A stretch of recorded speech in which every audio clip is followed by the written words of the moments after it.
எல்லாருக்கும் வணக்கம். ஒற்றன் செய்தி வாயிலாக உங்களை சந்திப்பதில் எனக்கு ரொம்ப பெரிய சந்தோஷம். என் பேர் வெங்கடேஷ். 1000 முத்தங்களுடன் தேன்மொழி படத்தோட கதாநாயகன் நான் அறிமுகமாகிறேன். அண்ட் என்னை பத்தி நான் சொல்லணும்னா, நான் என்னோட நேட்டிவ் வந்து பொள்ளாச்சிக்கு பக்கத்துல ஆனமலைன்னு சொல்லி ஒரு ஊர். இன்ஜினியரிங் படிச்சுட்டு இருக்கும்போது அது சின்ன வயசுல இருந்தே மீடியாக்குள்ள வரணும் அப்படின்னு ஒரு ஆசை இருந்தது. இன்ஜினியரிங் படிக்கும் போது நான் எடுத்த முதல் ஸ்டெப் ஒரு ஆக்டிங் ஸ்கூல்ல சேர்ந்து ஆக்டிங் படிக்கணும், கத்துக்கிட்டு வெளியே வரணுங்கிறது ஒரு ஆசையா இருந்தது. அப்படிதான் நான் வந்து ஆல்கமி அப்படிங்கிற ஒரு இன்ஸ்டிடியூட்ல சேர்ந்து ஆக்டிங் படிச்சேன். ஆக்டிங் படிச்சுட்டு 1-2 ஆட்ஸ், சில தியேட்டர் பிளேஸ்ல அவங்க கூட சேர்ந்து பண்ணிட்டு இருக்கும்போது சில வாய்ப்புகளும் வெளியே தேடிட்டு இருந்தேன். அப்படி அமைஞ்சதுதான் 1000 முத்தங்களுடன் தேன்மொழி படத்தோட வாய்ப்பு. டைரக்டர் சண்முகராஜ் சார் வந்து இந்த படம் ஆரம்பிக்கும் போது நிறைய தேடிட்டு இருந்தாங்க. அப்ப எங்க ஆபீஸ்க்கு வந்தாங்க, ஆல்கமிக்கு வந்து இந்த மாதிரி ப்ரொஃபைல் பார்த்தாங்க. கொஞ்சம் பிடிச்ச மாதிரி இருக்கே அப்படின்னு சொல்லிட்டு நெக்ஸ்ட் ஸ்டெப் போலாம் அப்படின்னாங்க. அப்புறம் இது ஸ்கிரீன் டெஸ்ட் அப்படின்னு சொல்லிட்டு கூப்பிட்டாங்க.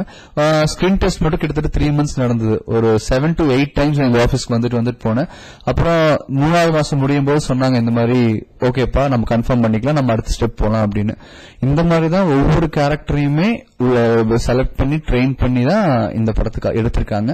இதெல்லாம் எல்லா ஆர்டிஸ்டும் செலக்ட் பண்ணதுக்கு அப்புறம் நாங்க எங்களுக்கு வந்து ஸ்கிரிப்ட் புக் கொடுத்தாரு. எனக்கும் ஹீரோயின் அவங்க 2 பேருக்கும் ஸ்கிரிப்ட் புக் கொடுத்தாங்க. 2 பேரும் ஸ்கிரிப்ட் படிச்சோம். படிச்சுட்டு எங்க கூட உட்காந்து ஒவ்வொரு சீனுமே அவர் டிஸ்கஸ் பண்ணாரு.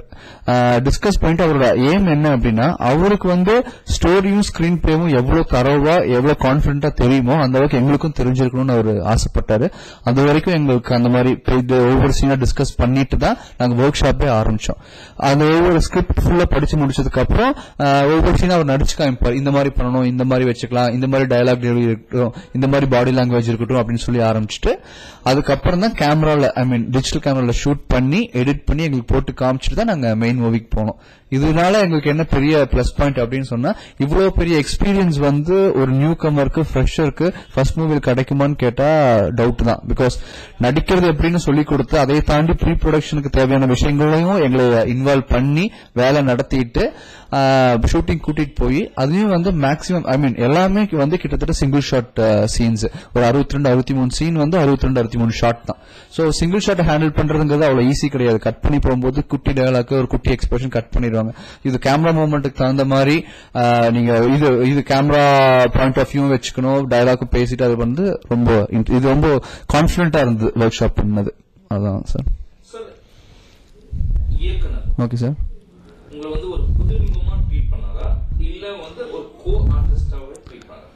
இல்ல, மொத்தத்துல அவர் வந்து பெரிய ஃப்ரெண்டா தான் ட்ரீட் பண்ணாரு. ஃபர்ஸ்ட் திங் நான் சொல்லணும். பிகாஸ் ஒரு நியூ ஃபேஸ் அப்படிங்கும்போது சினிமாவை பத்தி இன்ட்ரெஸ்ட் இருக்கும். பட் சினிமாக்குள்ள இருக்கிற கஷ்டங்கள், அதுக்கான தொழில்நுட்பங்கள், நடிப்புக்குன்னு சில தொழில்நுட்பங்கள்லாம் தேவைப்படும். அதெல்லாமே வந்து சொல்லிக் கொடுக்கறதுக்கு ஒரு நியூ ஃபேஸா எங்களை கூட்டிட்டு வந்து கிட்டத்தட்ட ஒரு கோ ஆர்டிஸ்ட் மாதிரி தான் சில ஒவ்வொரு விஷயமும் ஷேர் பண்ணிக்கிறது. எங்க ஐடியாஸ்க்கு வந்து அவ்வளவு மதிப்பு கொடுப்பாரு.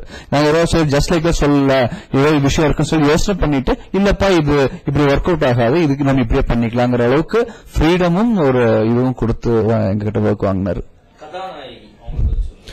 கதாநாயகி வந்து அக்ஷரா, சென்னை பேஸ்ட் கேர்ள் தான். அவங்க காலேஜ் படிச்சுட்டு இந்த படத்துக்காக டிஸ்கன்டினியூ பண்ணிட்டு இந்த படம் எங்க கூட ஒர்க் ஷாப் வந்து ஸ்டே பண்ணாங்க.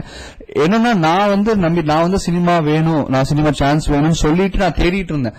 சோ இந்த மாதிரி ஒரு கதைப்பா, இது வந்து 1 year கிட்டத்தட்ட ஒர்க் ஷாப் ஃபுல்லா முடிச்சுட்டு தான் நம்ம ஷூட்டிங் போவோம். அதுக்கான நேரம் கொஞ்சம் ஆகலாம், காலம் கொஞ்சம் மாறலாம், நீ பண்றியான்னு கேட்டா ஆமா சார் நான் பண்றேன். எனக்கு ஒரு வாய்ப்பு தேவை தேடிட்டு இருந்தேன். பட் அவங்க வந்து அவங்களுக்கு சினிமாவில் நடிக்கணும்னு பெரிய அவங்களா தேடி வரல. டைரக்டர் சார் போய் இந்த மாதிரி ஒரு நல்ல கதை இருக்குமா, இந்த மாதிரி பண்ண அவங்க வீட்டுல கேட்டு பர்மிஷன் வாங்கி கூட்டிட்டு வந்தாங்க. பட் அவங்களும் இந்த கதையோட கதைக்கு மேல இருக்க நம்பிக்கையில 1 வருஷம் எங்க கூட ஒர்க் ஷாப் பண்ணிட்டு கிட்டத்தட்ட சீன்ஸ் மட்டும் இல்ல சாங்கும் சேர்த்து ஒர்க் ஷாப் பண்ணதால எல்லாத்தையுமே கூட இருந்து அவங்க பண்ணி கொடுத்தாங்க. அது வந்து நார்மலா யார் பண்ணுவாங்கன்னு தெரியல, அவங்க பண்ணாங்க. She is a very good friend and I wish her all the best. படத்துல நடிப்புல உங்களுக்கும் கதாநாயகிக்குள்ள இருந்த கெமிஸ்ட்ரி பத்தி சொல்லுங்க. டுயட் இருக்கும், ரொமான்ஸ் இருக்கும், சண்டை சச்சரவுகள், அது எப்படி இருந்துச்சு? திரையில இருந்துச்சு, திரைக்கு பின்னால் எப்படி இருந்துச்சு? திரைக்கு முன்னால் நான் ஃபர்ஸ்ட் சொல்லிடுறேன். பிகாஸ் ஒர்க் ஷாப் தான் அது ஒரு முக்கியமான விஷயம். பிகாஸ் ஒவ்வொரு சீனுமே எக்ஸ்பிளைன் பண்ணும்போது ரொமான்ஸ் சீன் சத்தமா பேசுறது, எனக்கு வந்து இந்த சத்தமா பேசுறது, கோபமா இருக்கிறது, மறைச்சு பாக்குறது, அழுகிறது, அதெல்லாம் கொஞ்சம் ஈஸியா வந்துருச்சு ஒர்க் ஷாப் ஆரம்பிக்கும் போது. இந்த ரொமான்டிக்கா பாக்குறது, டயலாகே இல்ல பாக்குறதே நான் வந்து அவளை லவ் பண்ணிட்டு இருக்கேன் அப்படின்னு சொல்ல வைக்கிறது வந்து எனக்கு வரல. அப்ப வந்து டேரக்டரா சொல்லி காமிச்சிட்டு எனக்கு வரல. அதுக்கு வந்து அவர் வந்து பிரேக்கே விட்டார், நீ ஒரு 2-3 நாள் நீ பிரேக் எடுத்துக்கோ. இப்போ இது வந்து இவங்க வந்து ஒரு பொண்ணு கிடையாது, உங்க ஃப்ரெண்டு கிடையாது, நீ வந்து லவ் பண்ற இந்த உயிருக்குள்ள லவ் பண்ற ஒரு பொண்ணு, அவங்கள நீ பார்த்தா எப்படி இருக்கும், கண்ணுல வந்து காதல் வரணும் அப்படிங்கறது எனக்கு சொல்லி கொடுத்து வந்த கெமிஸ்ட்ரி அது. ஆனா படத்துல வந்து அது ரொம்ப நல்லா ஒர்க் அவுட் ஆயிருக்கு, ரொம்ப நல்லா இருக்கு. இதுக்குன்னு உங்களோட சைல்ட்ஹுட்ல காலேஜ் டேஸ்ல காதல் அப்படின்ற ஒரு ட்ராக் வந்திருக்கா நிஜ வாழ்க்கையில? கண்டிப்பா வந்திருக்கு, கண்டிப்பா எல்லாத்துக்கும் வரும், கண்டிப்பா வந்திருக்கு. கண்டிப்பா காதலோட எக்ஸ்பீரியன்ஸ் இந்த படத்துக்கு உங்களுக்கு உறுதுணையா இருந்துச்சு? இல்ல, வந்ததெல்லாம் நிறைய ஒருதலை காதல்ங்கிறதுனால பெரிய எக்ஸ்பீரியன்ஸ் வந்து இந்த படத்துல இல்ல. பட் உண்மையாவே ஒரு நல்ல காதலர்களுக்கு நல்ல காதலர்கள் சந்திச்ச விஷயங்கள் நிறைய இந்த படத்துல இருக்கு. படத்தின் கோரியோகிராஃபர், நடன கலைஞர், அந்த ஆசிரியர், அவர் வந்து உங்களுக்கு எப்படி ட்ரெயின் பண்ண, எப்படி இருந்துச்சு உங்களுக்கு சாங்ஸ் எல்லாம் எந்த மாதிரி? மிஸ்டர் ஈஸ்வர் பாபு சார் தான் நம்ம படத்துக்கு கொரியோகிராஃப் பண்ணாரு. ஐ மீன் அந்த மொத்த சாங்ஸ்ல வந்து ஒரு டான்ஸ் ஒரு சாங் நம்பர் தான் வந்து நல்ல டான்ஸ் பெப்பி சாங் நம்பர், மற்ற கொஞ்சம் லைட் மூவ்மெண்ட்ஸ் தான் இருக்கும். பட் ஒவ்வொரு இதுமே அதுவும் வந்து அவர் ஒர்க் ஷாப்புக்கும் வந்து எங்களுக்கு அதை ட்ரெயின் பண்ணிட்டு அவர்கிட்ட போட்டு அவர்லாம் பார்த்துட்டு ஒர்க் ஷாப்ல சாங்ஸ் பண்ணதுனால அதுலயும் அவர் நிறைய எங்களுக்கு இன்புட்ஸ் கொடுத்தாரு.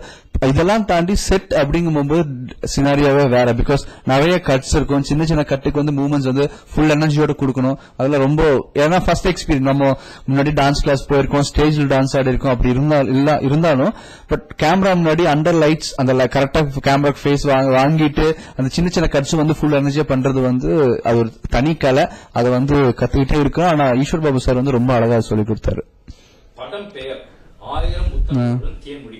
தேன்மொழிக்கு உண்மையில் நீங்கள் 1000 முத்தங்கள் கொடுத்தீர்களா? தேன்மொழிக்கு உண்மையில் நீங்கள் 1000 முத்தங்கள் கொடுத்தீர்களா அப்படின்னா வாங்கினது கொடுத்தது சேர்த்து பார்த்தா வரும்னு நினைக்கிறேன். பட் நீங்க படத்தை பார்த்தீங்கன்னா தெரிஞ்சுக்க, திரையில மட்டும் தான் சார் சொல்றேன். திரைக்கு இது போன கிழமை திரைக்கு பின்னால் முன்னாலாம் கிடையாது, வெறும் திரையில மட்டும்தான் சொல்றேன். ஜஸ்ட் எல்லாமே சிங்கிள் டேக் தான் சார், எல்லாமே சிங்கிள் டேக் தான். இல்ல இல்ல, நோ நோ நோ, எல்லாமே சிங்கிள் டேக் தான். இந்த முத்த காட்சிகளுக்கு கதாநாயகி உங்களுக்கு நன்றாக நடிக்க ஒத்துழைத்தார்கள்? இல்ல, அது வந்து ஒரு ஐ மீன் அதான் அது வந்து ஒரு எல்லாருமே பெரியவங்க எல்லாருமே சொல்லுவாங்க, அது வந்து ஒரு நுட்பம், ஒரு தொழில்நுட்பம் தான் நடிக்கிறது. அதுல ஒவ்வொரு எமோஷன் மாதிரி தான் கிஸ் பண்றது அப்படிங்கிறது, அதுக்கும் அந்த தொழில்நுட்பம் ரொம்ப முக்கியம் தான். அது ஒண்ணும் இல்ல, அது ஒர்க் ஷாப்ல வந்து நல்ல கெமிஸ்ட்ரி அவரோட டைரக்டர் நல்லா கிரியேட் பண்ணி விட்டதுனால ஷூட்டிங் ஸ்பாட்ல இருந்து ரொம்ப ஈஸியா இருந்து. அது ஒரு உண்மையாவே ஒரு லவ்வர், அவங்கள நான் கிஸ் பண்றேன், அவங்கள நான் தொடுறேன், அவங்க கூட பேசுறேன், சிரிக்கிறேங்கிற மாதிரி தான் இருந்தது. திரைப்படத்தின் இசை வந்து மிஸ்டர் தாஜ்நூர் சார், அவர் பெரிய பலம் இந்த படத்துக்கு. பிகாஸ் அவர் ஏஆர் ரஹ்மான் சார் ஒரு 14-15 இயர்ஸ் இருந்துட்டு அப்புறம் நம்ம படத்துக்கு வந்தாரு. ஆக்சுவலா இதுதான் அவர் சைன் பண்ண ஃபர்ஸ்ட் மூவி. பட் நாங்க ஒர்க் ஷாப் அப்புறம் இதெல்லாம் இந்த ப்ரொசீஜர் கொஞ்சம் லென்த்தா இருக்கறனால வம்சமன் எத்தன் வந்து இதுக்கு முன்னாடி வந்துச்சு. பட் இது 3ஆவதா வந்தாலும் ஒரு பெரிய இதா பிரேக் த்ரூவா இருக்கும் இந்த படம் எல்லாருக்குமே, மியூசிக் வைஸ்லயும் சரி. படத்தின் தயாரிப்பாளர் மிஸ்டர் ஆனந்த் சார். டைரக்டர் இந்த கதையை எவ்வளவு நம்பினவரோ அதை விட அதிகமா நம்பினவர் ஆனந்த் சார். பிகாஸ் அவரு செலவு பண்ணாம அவரு பாத்துக்காம நாங்க 1 இயர் அவ்வளவு பெரிய வீட்டுல ஒர்க் ஷாப் பண்ணி முடிச்சு அதுக்கான செலவுகளே வேற. பட் அது வந்து அவ்வளவு கான்பிடன்ட் இருந்தனாலதான் அவர் வந்து இந்த ப்ரொசீஜருக்கே ஒத்துக்கிட்டாரு. அவருக்கு வந்து இந்த படத்துல சம்பந்தப்பட்டிருக்க எல்லாருமே நன்றி கடன் பட்டிருக்கோம். இந்த படத்துல வந்து ஒரு ஒர்க் ஷாப் கொடுத்து உங்களுக்கு வந்து நடிப்பு பயிற்சி கொடுத்து அதுக்கப்புறம் நடிக்க வச்சாங்க. அதனால உங்களுக்கு ரொம்ப it was convenient to act. ஆமாங்க. இந்த படம் முடிந்து வெளியே வந்ததுக்கு அப்புறம் அடுத்த ஒரு படத்துக்கு நீங்க கமிட் ஆகும்போது உங்களுக்கு அந்த ஆப்பர்ச்சுனிட்டி கிடைச்சா it is well and good. ஆமாங்க. கிடைக்கவில்லை என்றால் உங்களுக்கு நடிப்பதற்கு ஏதாவது கஷ்டம் இருக்குமா, இல்ல உங்களால நடிக்க முடியுமா? நடிக்க கண்டிப்பா முடியும், அது ஃபர்ஸ்ட் பாயிண்ட். ஏன் அப்படின்னா நம்மளும் மென்டலி ப்ரிப்பேர் இருக்கணும். ஏன்னா அடுத்த வர படம் நம்ம சைன் பண்ணும்போது அவங்களும் இந்த மாதிரி ஒர்க் ஷாப் கொடுத்து நம்ம அவ்வளவு ஈஸியா ஹேண்டில் பண்ணுவாங்கன்னு சொல்ல முடியாது. அதுக்கான மென்டல் ப்ரிப்பரேஷன் ஒரு ஆக்டரா நம்ம கண்டிப்பா வச்சுக்கணும். அது நான் ஃபர்ஸ்ட் படிச்ச ஆக்டிங் ஸ்கூலோட இன்புட்ஸும் சரி, நம்ம படத்துல நான் கத்துக்கிட்ட சினிமா லெசன்ஸும் சரி கண்டிப்பா ஹெல்ப் பண்ணும். கண்டிப்பா அந்த ஸ்கிரிப்ட் புக் வாங்கி ஒரு வீட்டளவுல ஒரு ஹோம் ஒர்க் பண்ணிட்டு அதை டெலிவர் பண்ண முடியும் கண்டிப்பா. நீங்க ஒரு பொறியியல் கல்வியை படிச்சிருக்கீங்க. ஆமாங்க ஆமாங்க.